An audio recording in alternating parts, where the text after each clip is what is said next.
قرآن کیا کہتا ہے؟ وفی انفسکم افلا تبصرون۔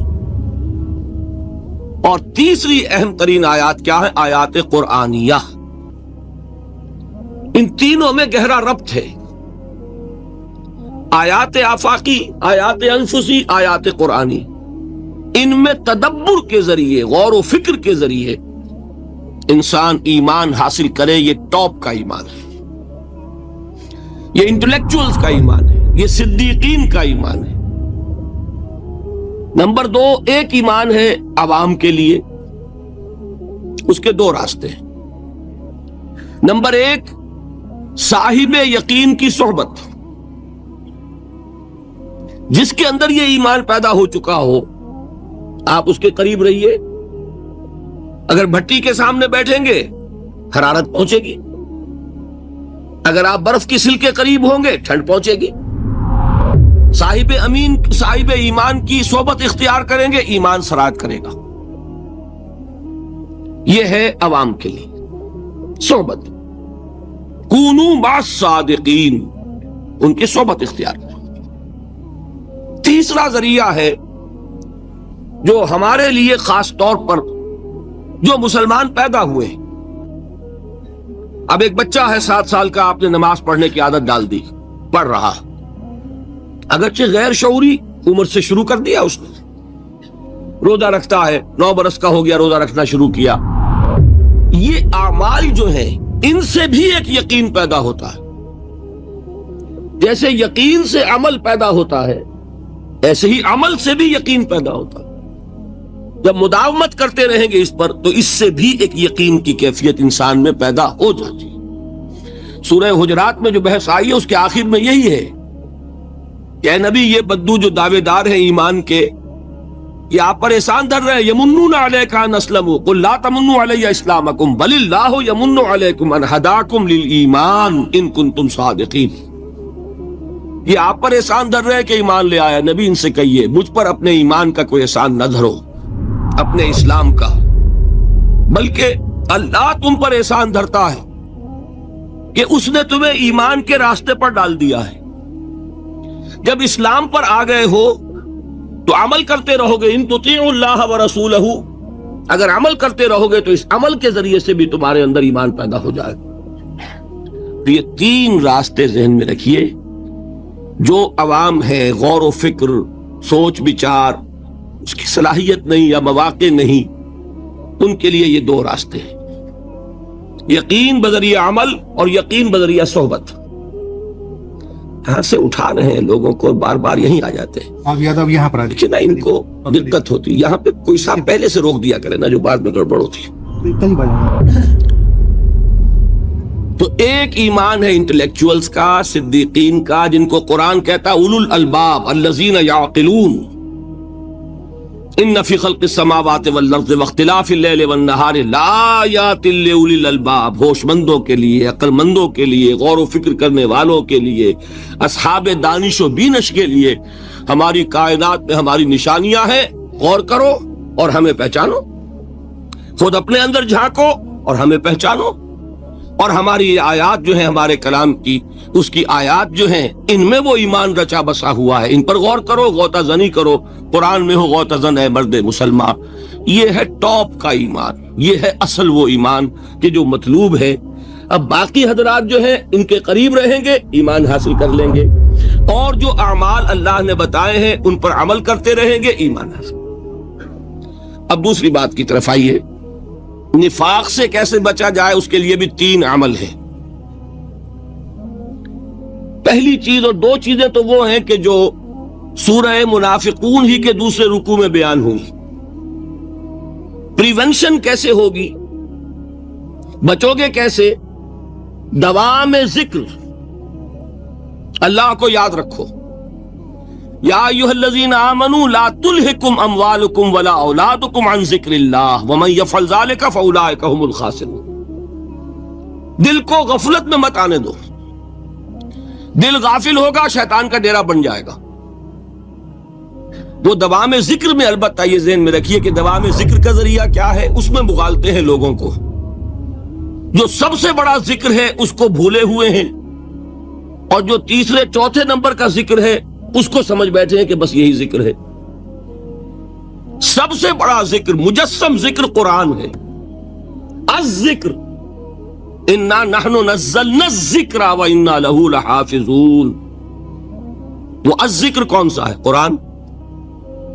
اسی کو فرمایا، میں نے وہ آیت سنائی تھی کہ لوگ تنزیہ کہتے تھے، یا ایھا الذی نزل علیہ الذکر انک لمجنون. حضور سے مخاطب ہو کر کہتے ہیں فلاں جس کے اوپر کے اس کے خیال کے مطابق ذکر نازل ہوا ہے، ہم تو تمہیں پاگل سمجھتے ہیں. وہاں بھی لفظ کیا ہے؟ الذکر. تو معلوم کیا ہوا؟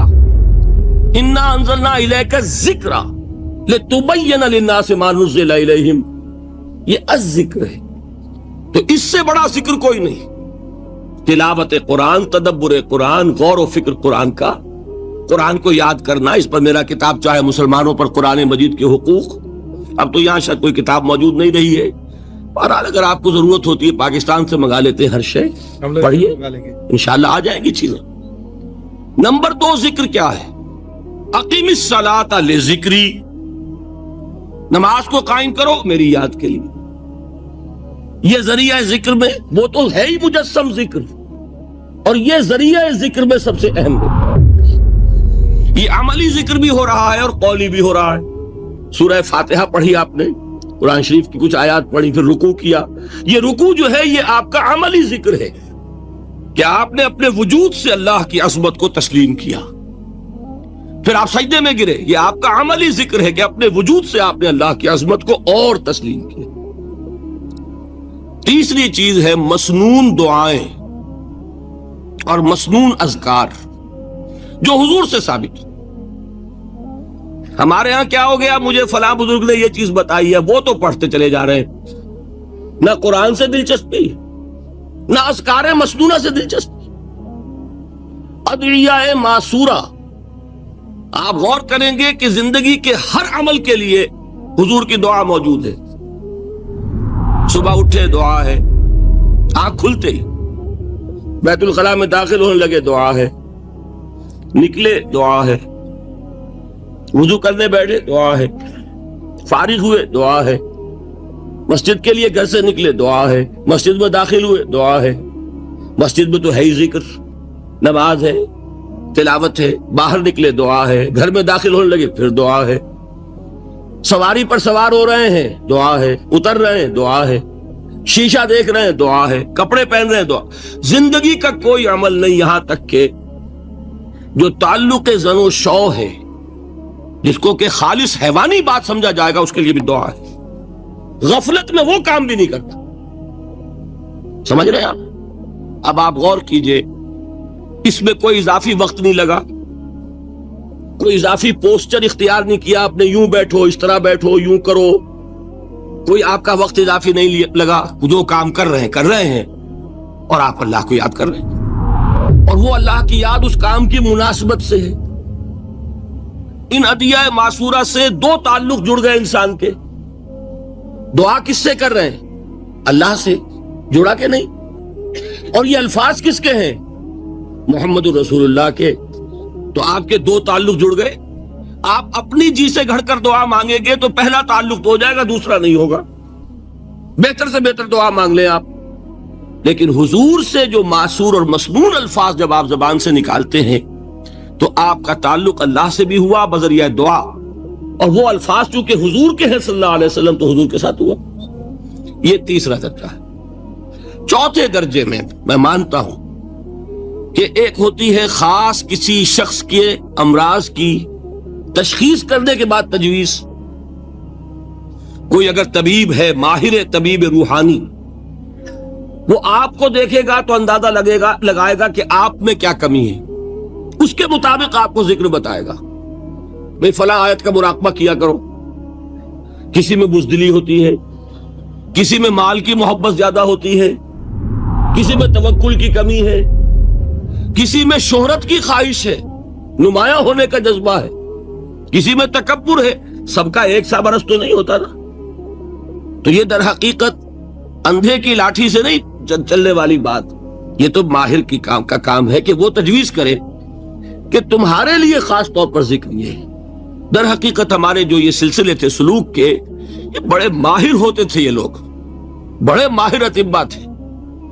یہ جو علم نفسیات ہے اس کے ہمارے صوفیاء سے بڑھ کر کبھی کوئی عالم گزرا ہی نہیں دنیا میں. فرائیڈ کیا ہے اور ایڈلر کیا ہے اور یونگ کیا ہے، بچے ہیں. ہمارے صوفیاء اکرام نے جس طرح انسان کی نفسیات کو سمجھا اور وہ ان کی مناسبت سے تجویز کرتے تھے.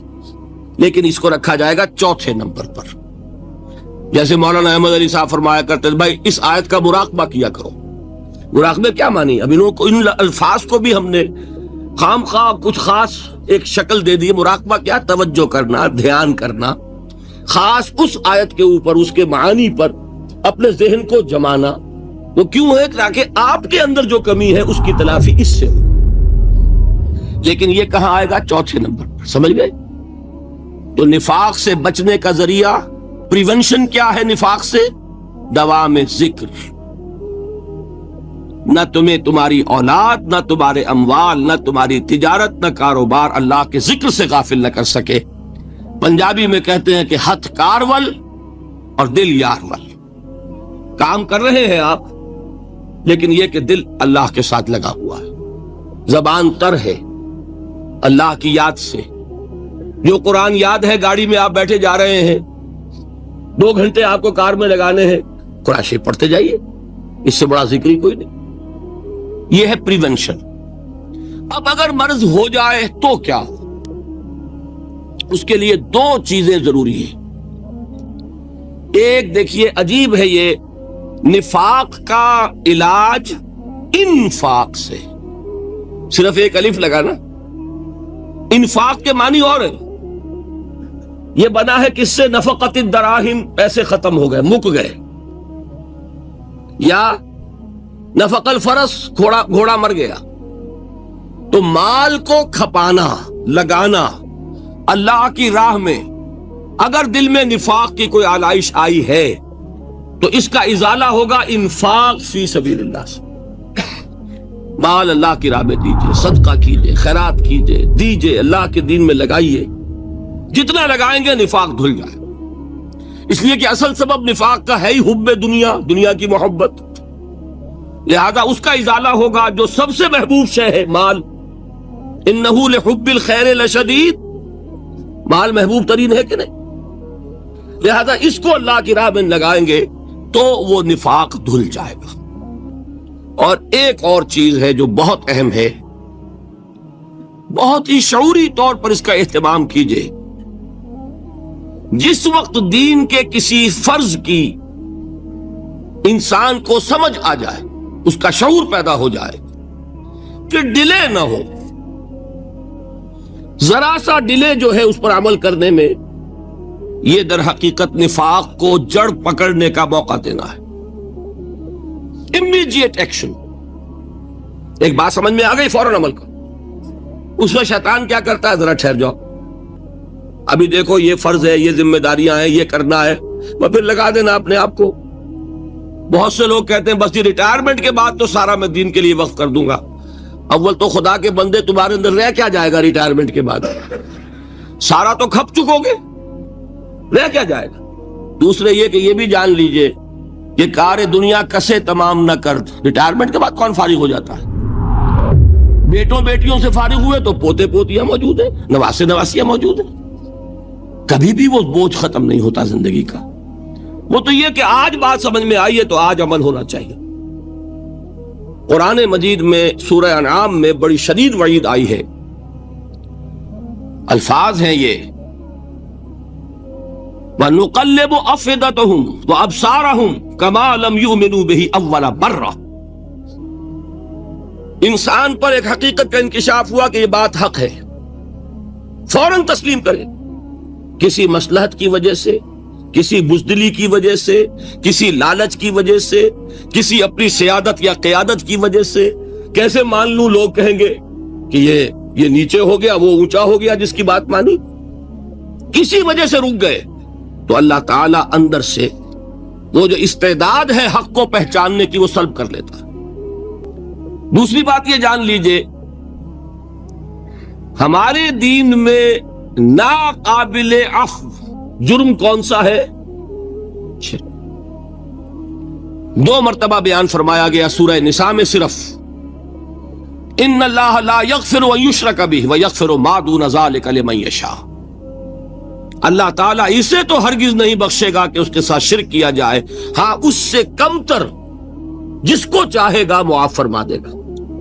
نوٹ کر لیجئے، اس کی بھی اندر بھی اوپن لائسنس نہیں ہے کہ بقیہ سارے گناہ لازماً معاف کر دے گا، یہ نہیں ہے، اس سے تو آپ میں جرت پیدا ہو جائے گی باقی سب کیے جاؤ، یہ نہیں، جس کو چاہے گا بخش دے گا، لیکن امید ضرور دلا دی کہ شرک سے کم تر کوئی گناہ ہو تو اس کی بخشش کی بغیر توبہ کے اللہ تعالیٰ نے امید دلائی۔ توبہ سے تو شرک بھی معاف ہو جائے گا، اس سے مراد کیا ہے؟ بغیر توبہ کے۔ اللہ تعالیٰ نے فرمایا کہ اور گناہوں کے بارے میں تو امید کی جا سکتی ہے لیکن شرک کے بارے میں ہرگز نہیں۔ اہمیت واضح ہو گئی مزید۔ نمبر 3، اس شرک کی ہماگیریت کا عالم یہ ہے کہ سورہ یوسف کی آیہ مبارکہ ہے وَمَا يُؤْمِنُ أَكْثَرُهُمْ بِاللَّهِ إِلَّا وَهُمْ مُشْرِكُونَ۔ انسانوں کی اکثریت کا حال یہ ہے کہ وہ اللہ پر ایمان نہیں رکھتے مگر کسی نہ کسی قسم کے شرک کے ساتھ۔ یہ یونیورسلٹی ہے اس کی کہ اللہ کو بھی مان رہے ہیں لیکن کسی نوع کا شرک جو ہے وہ بھی لگا رکھا۔ وَمَا يُؤْمِنُ أَكْثَرُهُمْ بِاللَّهِ، انسانوں کی اکثریت کا حال یہ ہے کہ وہ ایمان نہیں رکھتے اللہ پر، الا وہم مشرکون، مگر یہ کہ کوئی نہ کوئی شرک بھی کرتے ہیں۔ چوتھی بات یہ سمجھیے کہ شرک ہر دور میں بھیس بدل کر آتا ہے۔ یہ ضروری نہیں ہے کہ شرک کی جو قسمیں آج سے 200 برس پہلے تھیں صرف وہی آج بھی رہے، ہو سکتا ہے کہ بالکل نئی شکلیں اس شرک نے اختیار کر لی۔ اس سے کیا نتیجہ نکلا کہ اگر اجتہادی بصیرت نہیں ہوگی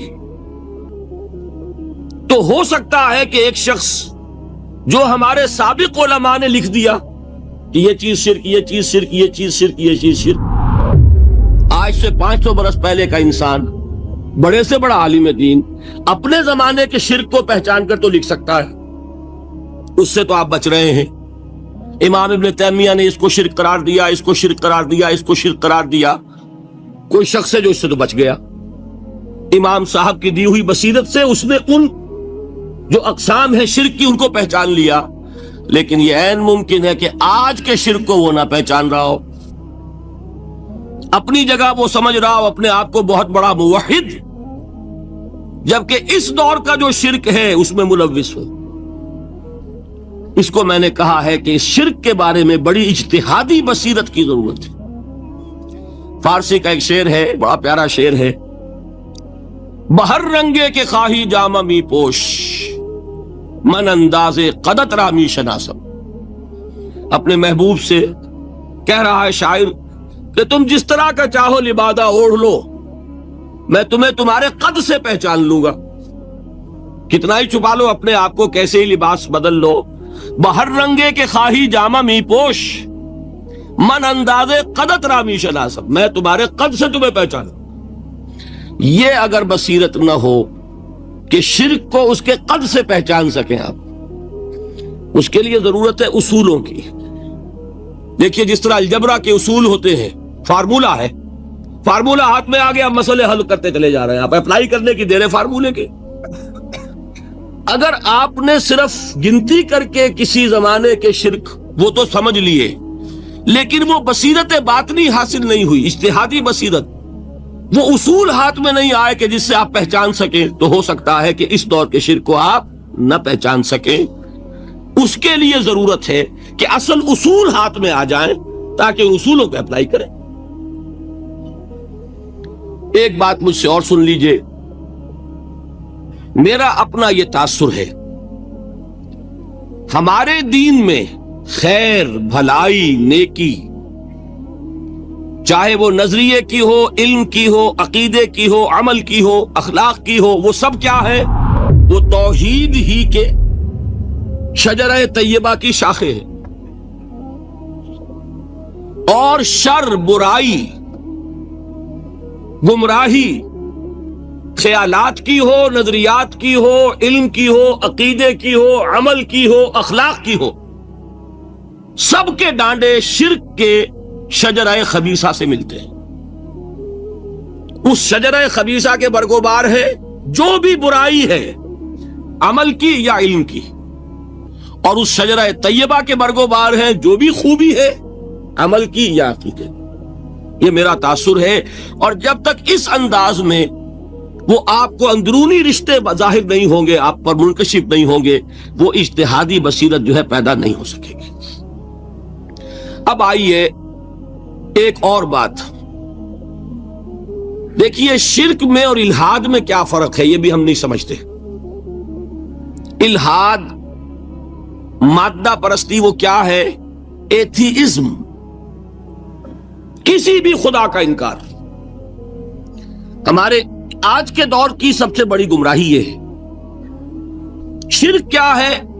خداؤں کو ماننا۔ یہ کیا ہے؟ تھیزم ہے، لیکن پولی تھیزم ہے۔ توحید کیا ہے؟ مونو تھیزم ہے، ایک خدا کا ماننا۔ لیکن شرک کے اندر ایک اور حقیقت کو پہچان لیجئے، شرک میں ہمیشہ ٹاپ پر ایک خدا کو مانتے ہیں، باقی سارے خدا نیچے ہوتے ہیں، اوپر جا کر وہ توحید ہوگی ہمیشہ۔ کوئی مشرکانہ نظام ایسا نہیں ہے جو ٹاپ پر جا کر توحید نہ بن جائے۔ دیکھیے، ہندو دیویاں، دیوتا بے شمار، لیکن مہادیو وہ بھی کیا دو ہیں؟ مہادیو وہ تو ایک ہے۔ انگریزی میں گاڈز، گاڈیسز، لیکن وہ چھوٹے جی سے لکھے جائیں گے، چھوٹے جی سے لکھے جانے والے gods and goddesses. Roman mythology ہو، گریک مائتھولوجی ہو، ان دیویوں دیوتاؤں کے نام ہی آپ نہیں یاد کر سکتے، لیکن گاڈ بڑے جی سے وہ ایک ہے کہ نہیں؟ ٹاپ پر جو ہے وہ ایک ہے، اس کو وہ بھی مانتے ہیں کہ اومنی پوٹنٹ، اومنیشنٹ، اومنی پریزنٹ، علی کل شیء قدیر، بکل شیء علیم، ہر جگہ موجود، وہ تو ایک ہی ہے، وہ تو کیپٹل جی سے لکھا جائے گا۔ باقی اس کے نیچے فوج ہے دیویوں کی، دیوتاؤں کی، خداؤں کی اور خدانیوں کی، وہ گاڈز اینڈ گاڈیسز ہیں۔ عرب میں کیا تھا؟ میں نے پہلے آپ کو وہ دو مثالیں دے دی ہیں، تیسری اور ایران کی لے لیجئے۔